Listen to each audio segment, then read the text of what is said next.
La selección mexicana logra ganarle al Inter de Porto Alegre en un juego que la verdad, no sé, hay que decirlo. A ver, ¿tú qué opinas? ¿El resultado es sorpresa o se podía vislumbrar algo similar a lo que sucedió? No lo sé, tú tendrás la mejor opinión. Cuando menos en lo que piensa tu servidor es que fue un partido que en los primeros 15 minutos de verdad sentía que el Inter le iba a meter 7 a la selección. Sin embargo, en cierto punto entendieron la dinámica del juego en donde el equipo brasileño, si bien ya se conocen porque entrenan absolutamente toda la vida juntos, jugaban mucho al movimiento sin balón y México empezó a tapar líneas de pase destacando el tal Arrangel, Águila, Ramón Juárez y lo de Castillo, es decir, los 4 que conformaban el bloque defensivo, una chulada de partido, y a partir de ahí buscando los huecos y los movimientos de los laterales, así como de los mediocampistas. Tal vez Elías Montiel fue el más flojito por ahí de la selección, sin embargo, creo que todos,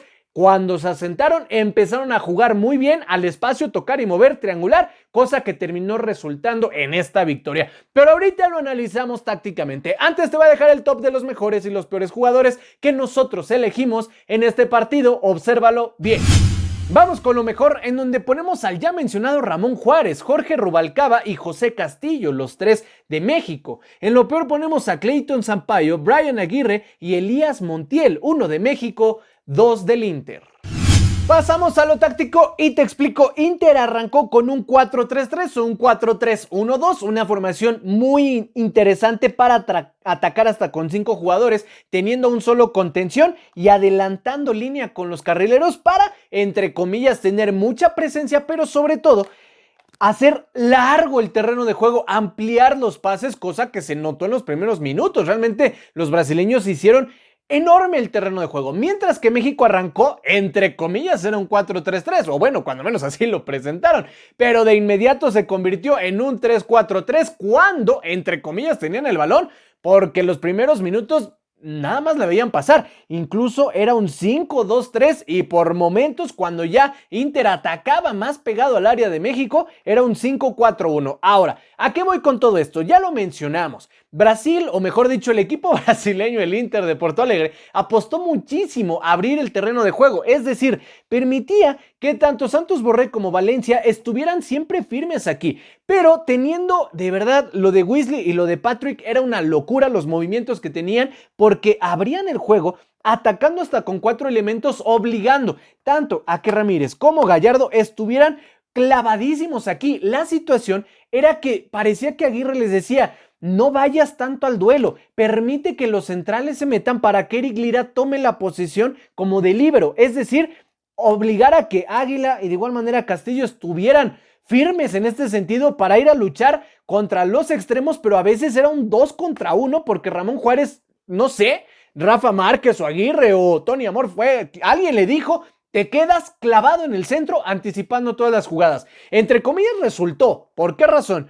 Porque sí, Águila y Castillo en los primeros minutos les costó un poco, les fueron tomando las medidas a los extremos brasileños y entonces ya no era marcar 1 a 1, era tratar de cubrir los espacios por los que iban a buscar profundidad y buscar centros, porque al tener 2 9 ibas a buscar diagonales. Entre comillas resultó porque Ramón Juárez estuvo anticipando perfectamente bien eso. Digo tanto entre comillas por un argumento, el planteamiento tal vez no era aguantarlos, no era generar opciones de 1 a 1, mano a mano, no, sino era tratar cortar jugadas y parece ser que al final de cuentas les resultó un poquito, porque de no ser por el tal Arrangel, por buenos cruces de Castillo, por intervenciones del tal de Ramón Juárez anticipando y demás, y súmele alguno que otro milagro, no cayó el gol del Inter en los primeros 15 minutos. Posterior a eso, tanto Ramírez como Gallardo hicieron algo interesante.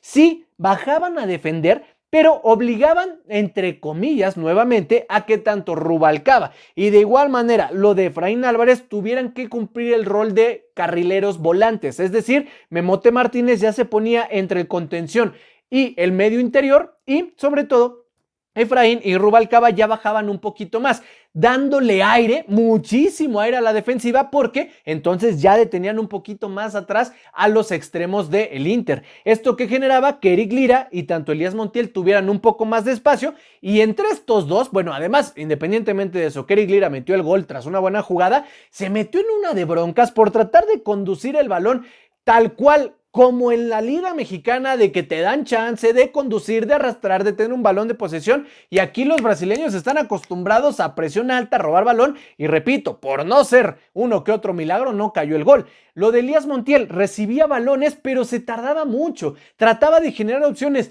No digo que haya dado un mal partido, no, pero sí fue el que más balones perdió de la selección mexicana, y cuando tenía salidas claras prefería retrasar el juego por alguna situación. No sé, tal vez no se sentía del todo cómodo. A todos nos pasa. ¿Qué sucede? Que tanto Efraín Álvarez y de igual manera lo de Rubalcaba, cuando empezaron a entender que los brasileños iban a jugar a ampliar el campo, entonces ellos aprovecharon el espacio que había entre el sector de medio de contención del equipo del Inter. Es decir, ya no se metían por carriles externos, sino buscaban estos huecos, obligando a que Memote se quedara como una referencia de ataque. Naturalmente, subían los extremos, subían los laterales, y entonces aquí lo de Vitao y lo de Clayton Sampaio fue una locura, porque a ellos ponlos a competir en duelo aéreo, ponlos a competir mano a mano. Es más, Memote tuvo duelos interesantes con ellos en el cuerpo a cuerpo, pero no los pongas a corretear a Rubalcaba, porque ahí fue donde por alguna razón se adelantaban los laterales y algún pase bien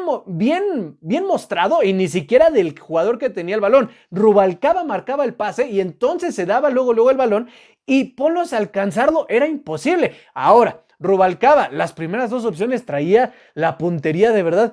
¡Qué barbaridad! Ahora, Anthony, el portero del Inter, que atajadones, pero la tercera ya no falló. Y qué muy buen gol que hizo Rubalcaba ya con el 2-0, previo al gol de Lira, que ya, obviamente ya era un resultado, repito, sorpresa, engañoso. No sé por qué Inter estaba jugando mejor, pero cayó el primer gol y México se empezó a soltar, pero sensacional. ¿Qué sucede? Que entendió que Inter estaba abriendo mucho los espacios, es decir, se sentía cómodo tratando de generar que Valencia y Santos Borré buscaran profundidad, pero aquí ya se topaba hasta con un 2-1. Cuando México defendía, ojo, y el Inter tenía el balón en su propio terreno, era una especie de 3-4-3, pero siempre con Gallardo y con Ramírez bien abiertos, en ese sentido, para dejar el mano a mano a los centrales, pero estos dos ya tenían quietos a los extremos, de entrada.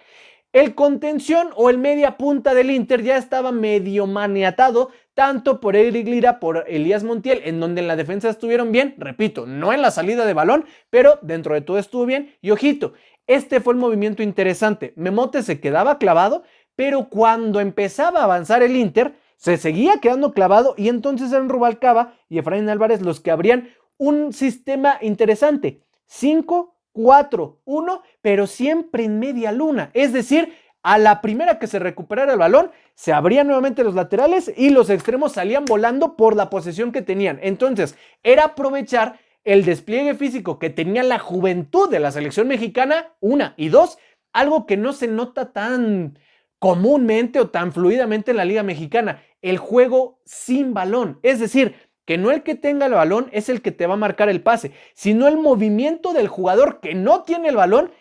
Ese movimiento es el que te va a decir, ahí quiero el balón, y justo fue donde empezaron a hacerlo. Ya después de eso vinieron avalanchas de cambios, y evidentemente hay que decirlo, Jeremy Márquez, Fulgencio, Gil Mora, que el jugador más joven de la selección mexicana, el Toro Guzmán, etcétera, creo que entraron bien. Claro, ya no era el mismo ritmo de juego que los 11 titulares, también el Inter hizo sus cambios, pero ya no pudo generar más, y al final de cuentas México supo aprovechar las pocas oportunidades que tuvo.